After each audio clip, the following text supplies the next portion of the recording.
Hello guys, welcome to my YouTube channel. In this video, I'm gonna show you that how to 3D cut text in Adobe Illustrator like this. Without wasting our time, let's move to the video. First of all, open Illustrator. In Illustrator, type the text which you want to edit. Change its color to white or whatever you want. Make its size bigger like this. Now go to Object and expand the text. Okay.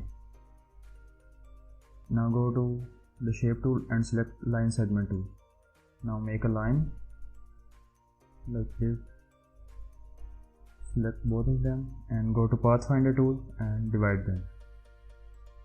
Now double click on the bottom part, select it, and with arrow keys move down and right to right.